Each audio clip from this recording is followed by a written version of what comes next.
வணக்கம். எல்லோருக்கும் அன்பான வணக்கங்கள். ஞானமயம் யூடியூப் சேனலை சப்ஸ்கிரைப் செய்து உங்களின் மேலான ஆதரவை தாருங்கள். நன்றி. திருமூலர் கருக்கிடை வைத்தியம் என்ன சொல்கிறது? திருமூலர் கருக்கிடை வைத்தியம் என்பது திருமூலரால் இயற்றப்பட்ட சித்தர் மருத்துவத்தின் ஒரு முக்கியமான நூலாகும். இது குறிப்பாக கருவளர்ச்சி, உடல் ஆரோக்கியம் மற்றும் நோய்களை குணப்படுத்தும் ரகசியங்களை 600 பாடல்கள் மூலம் விளக்குகிறது. மேலும் இது உடல் சூத்திரம், கர்ப்பிணி பெண்களின் பராமரிப்பு, பிரசவம் மற்றும் குழந்தை நலன் சார்ந்த ஆழமான மருத்துவ முறைகளை கொண்டுள்ளது. குறையுள்ள குழந்தைகளும் மந்தபுத்திலுள்ள குழந்தைகளும் பிறப்பதைப் பற்றி திருமூலர் ஏதேனும் சொல்லியிருக்கிறாரா? கண்டிப்பாக நிறைய சொல்லியிருக்கிறார். உங்களுக்கு விரிவாக சொல்கிறேன். பாய்கின்ற வாயு குறுகில் குரளனாம், பாய்கின்ற வாயு வளையின் முடமாகும், பாய்கின்ற வாயு நடுப்படில் கூனாகும், பாய்கின்ற வாயு மாதாவுக்கு இல்லை பார்க்கிலே.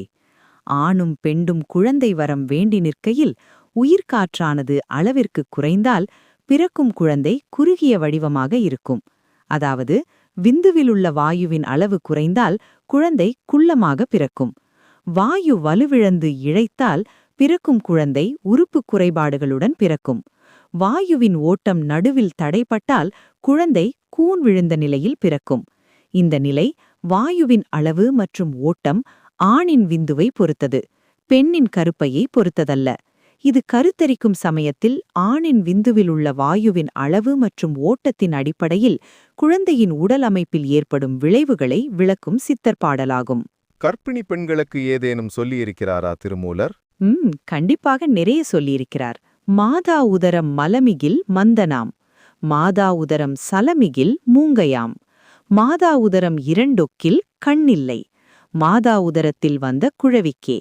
அதாவது இதன் பொருள், கர்ப்பிணி பெண்ணின் வயிற்றில் மலம், அதாவது மலக்கழிவு அதிகமாக இருந்தால் பிறக்கும் குழந்தை மந்த புத்தியுடனும் சுறுசுறுத்துப்பு இல்லாமலும் இருக்கும். மந்தனாம் என்பதாகும்.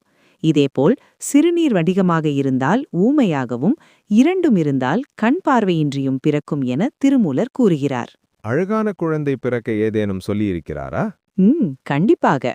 கொண்ட குழவியும் கோமளமாயிடும், கொண்டனல் வாயு இருவர்க்கும் குழறிடில் கொண்டதுமில்லையாம் கோல்வளை ஆட்கே. ஆண் பெண் இருவரின் மூச்சுக்காற்றும் ஒத்தி இருந்தால் கருவில் அழகிய குழந்தை உருவாகும். இருவருக்கும் மூச்சுக்காற்று தடுமாறினால் குழந்தை உண்டாக வாய்ப்பில்லை. அப்பப்பா, திருமூலர் சொல்லாத விஷயங்களே இல்லை போலும். அணுவை பற்றி சொல்லியிருக்கிறார், மருத்துவத்தை பற்றி சொல்லியிருக்கிறார், உடலின் அமைப்பை பற்றி சொல்லியிருக்கிறார், காயகல்ப முறையை சொல்லியிருக்கிறார், அண்டவணி பயணத்தை பற்றி சொல்லியிருக்கிறார். அவர் எடுக்காத துறையில் இல்லை போலும். இவ்வளவு பெரிய ஞானிகளையும் சித்தர்கள் நூல்களை படித்தாலே போதும், மிகச்சிறந்த அறிவியல் விஞ்ஞானியாகவும் மருத்துவராகவும் ஆகிவிடலாம். எல்லோரும் சித்தர்களின் நூலை படித்து பயன்பெற வேண்டும். அப்பொழுதுதான் அவர்கள் நமக்காக தந்துவிட்ட உண்மையான ஞானம் என்ன என்பதை தெரிந்து கொள்ள முடியும்.